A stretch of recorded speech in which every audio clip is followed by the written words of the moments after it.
윤석열 대통령이 추경호 원내대표 등을 대통령실로 초청해 만찬을 가지면서 한동훈 대표를 제외시켰는데요. 이에 대해 심각한 말들이 나오고 있습니다. 윤 대통령과 한 대표 사이가 정말 갈 때까지 가버린 게 아니냐는 우려 섞인 목소리가 가장 많이 들리지 않습니까? 한동훈 대표가 지속적으로 윤 대통령에게 독대를 요청하고 있는 상황이어서 이런 사태가 더욱 믿을 수 없는 것 아닙니까?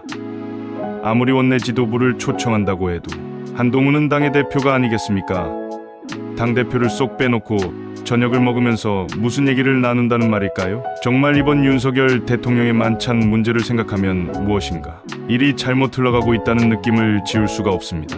오는 7일 시작하는 국정감사를 앞두고 여당 원내 지도부를 격려한다는 메시지가 붙었지만 그래도 한동훈 대표를 함께 불렀으면 더 좋지 않겠습니까? 그런데 가만히 보면 국정감사 전의 만찬이 정말 연례 행사 차원에서 만들어진다고 생각하십니까? 일각에서는 김건희 여사 특검법 국회제 표결을 앞두고 표 단속에 나선 것이라는 분석이 나옵니다.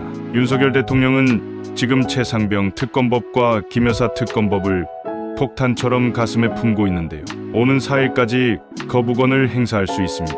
만약 이렇게 거부권을 행사하면 민주당은 4일 당일이나 다음날인 5일 토요일에 본회의를 강행해 재표결하겠다는 방침이 아니겠습니까? 재표결에서 여당 의원 가운데 8명 이상 이탈하면 특검법이 통과되는 것입니다. 여당이 단일 대우로 뭉쳐야 하는 상황인 것입니다. 한동훈 대표는 최상병 특검법에 대해 제3자가 공정하게 특별검사를 추천하는 방식으로 추진해야 한다는 입장 아니겠습니까? 당연히 이런 이유에서 만찬을 가진다면 한동훈 대표를 부를 수가 없을 것입니다.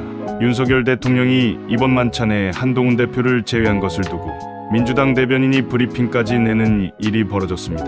한민수 민주당 대변인은 빈손 고기 만찬을 한 지 8일밖에 지나지 않은 시점에 왜 이런 만찬을 갖는지 그 속내를 모를 국민은 없을 것이라면서 특검법 거부권 행사를 앞두고 표 단속에 들어갔다고 노골적으로 비난하지 않았겠습니까? 지금 국민은 민생고와 의료대란으로 신음하고 있습니다. 민생고와 의료대란 문제를 해결하기 위해 날마다 만찬을 하는 것은 칭찬받아 마땅할 것입니다. 하지만 지금 윤석열 대통령의 행동을 보면 지난 대선 때 열렬히 지지했던 사람들조차도 성에 차지 않는 표정을 짓지 않겠습니까? 윤 대통령이 현명하다면 차라리 한동훈 대표를 부르는 게 이로울지도 모르겠습니다. 지난해에는 윤 대통령과 상임위원장단 만찬에 김기현 당시 국민의힘 대표가 참석하지 않았습니까? 일주일 전에 여당 지도부와 만찬을 했다고 해도 중요한 자리라면 당대표를 한 번 더 부르는 것이 훨씬 도움이 되지 않겠습니까? 용산 만찬에서는 당대표가 원내든 중요하지 않을 것입니다. 필요하다면 당대표도 의원총회에 참석하는 게 맞지 않겠습니까?